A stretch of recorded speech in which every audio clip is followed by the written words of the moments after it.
क्या हो जब यूनियन और स्टेट गवर्नमेंट पर इल्जाम लगे कि उन्होंने एविडेंस छुपाने की कोशिश की है और पता चले कि दोनों लेवल पर एक समय ruling party that is BJP थी। यही मुद्दा सुप्रीम कोर्ट के सामने आया, जहां सुप्रीम कोर्ट ने सीरियस ऑर्डर्स पास किए हैं और सेंटर में है एक ऑडियो रिकॉर्डिंग पूरे 48 मिनट की।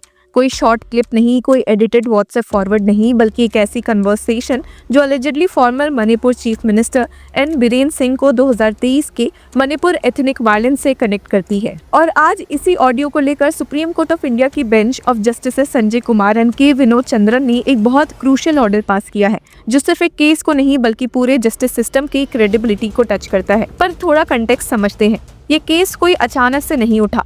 पिटिशन फाइल हुई है Kuki Organisation for Human Rights Trust की तरफ से। पिटिशनर्स की तरफ से एडवोकेट प्रशांत भूषण ने डिमांड की है court monitored investigation into the alleged audio recordings. और रीजन उनका कहना है कि जो इन्वेस्टिगेशन अब तक हुई है वो selective, incomplete and possibly manipulated material पर बेस्ड थी। इस कंट्रोवर्सी का एक मेजर टर्निंग पॉइंट आया था नवंबर 2025 में।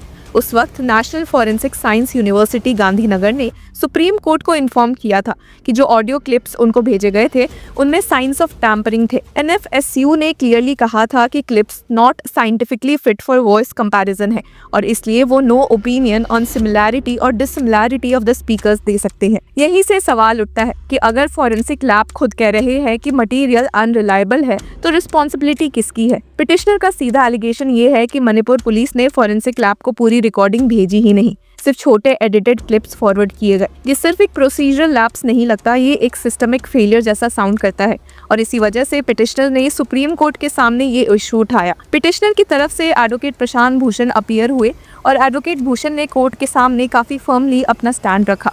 उन्होंने बेंच को बताया कि ये मैटर अराउंड 10 टाइम्स लिस्टेड हो चुका है और हर हियरिंग में गवर्नमेंट काउंसिल प्रेजेंट थे। मतलब ये कहना कि हमें कुछ पता ही नहीं था, ये आर्ग्यूमेंट वीक हो जाता है।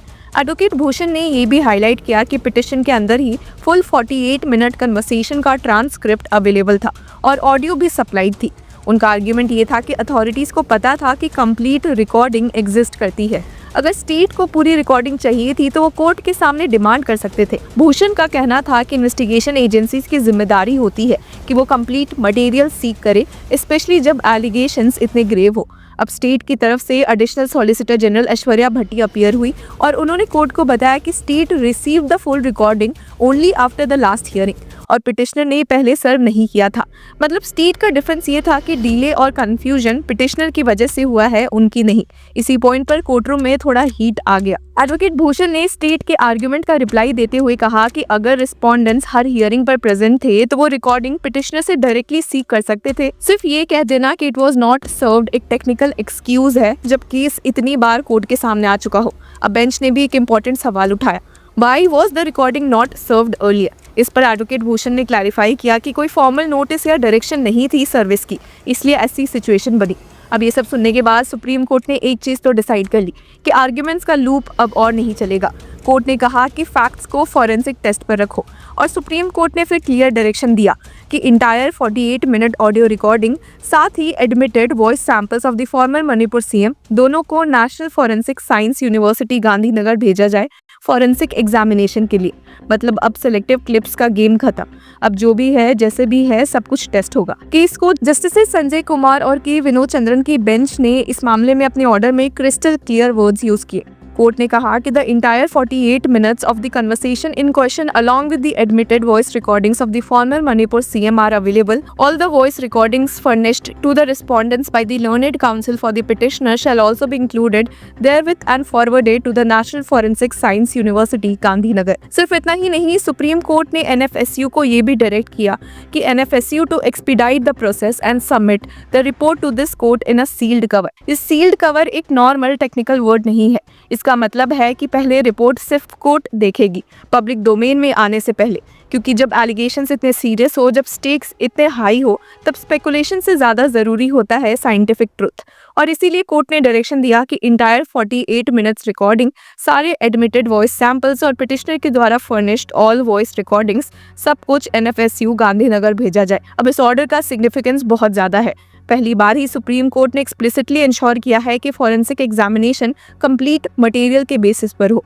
अब कोई ये नहीं कह सकता कि क्लिप एडिटेड थी या पूरा ऑडियो नहीं दिया गया। कोर्ट ने खुद गारंटी कर दी है कि nothing will be left out. Court का ये भी कहना कि एनएफएसयू प्रोसेस को एक्सपीडाइट करे ये दिखाता है कि सुप्रीम कोर्ट इस मैटर को डीले में नहीं डालना चाहती। कोर्ट वांट्स आंसर्स जल्दी और क्लियरली। और अब बात करते हैं इम्पैक्ट की। मणिपुर एथनिक वायलेंस 2023 सिर्फ एक रीजनल कन्फ्लिक्ट नहीं था, वो एक ह्यूमैनिटेरियन क्राइसिस था। Displacement, deaths, breakdowns of trust between communities. और जब एलिगेशंस किसी फॉर्मर कॉन्स्टिट्यूशनल अथॉरिटी तक पहुंचते हैं तो केस सिर्फ पॉलिटिकल नहीं रहता, वो कॉन्स्टिट्यूशनल मोरालिटी का क्वेश्चन बन जाता है। इस केस में सुप्रीम कोर्ट का रोल एक रेफरी जैसा नहीं है। कोर्ट यहाँ गार्जियन ऑफ प्रोसेस बन रही है। कोर्ट ये इंश्योर कर रही है कि इन्वेस्टिगेशन फेयर हो, कंप्लीट हो और साइंटिफिकली साउंड हो। अगर फॉरेंसिक रिपोर्ट कंक्लूड करती है कि ऑडियो ऑथेंटिक है और वॉइस मैच होती है तो कॉन्सिक्वेंसेस मैसिव हो सकते हैं। और अगर रिपोर्ट ये कहती है कि ऑडियो मैनिपुलेटेड है या अनरिलायबल है तो भी क्लैरिटी मिलेगी। दोनों सिचुएशंस में ट्रुथ का एक लेयर सामने आएगा। सील्ड कवर प्रोसेस का मतलब ये भी है कि कोर्ट खुद पहले असेस करेगी कि रिपोर्ट का क्या एविडेंशियरी वैल्यू है और किस एक्सटेंट तक पब्लिक डिस्क्लोजर जरूरी है। ये सेंसिटिव मैटर्स में एक कॉमन जुडिशियल प्रैक्टिस है। इस पूरे केस से एक स्ट्रॉन्ग मैसेज आता है, पार्शियल ट्रुथ भी इनजस्टिस के बराबर होता है।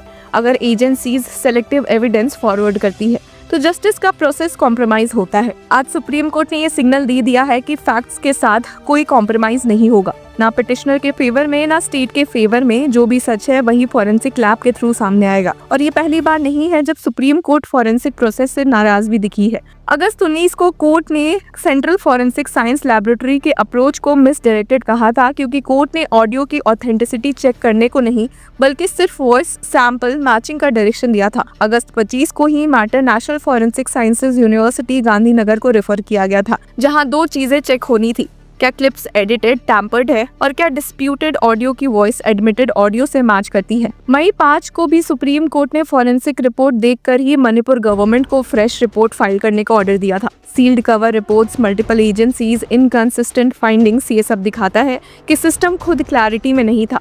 और जब क्लैरिटी नहीं होती तो सस्पेशन नेचुरली जन्म ले लेता है। तो ये सिर्फ एक ऑडियो रिकॉर्डिंग का केस नहीं है, ये एक टेस्ट है इंस्टीट्यूशंस का, इन्वेस्टिगेशन का और जस्टिस डिलीवरी सिस्टम का।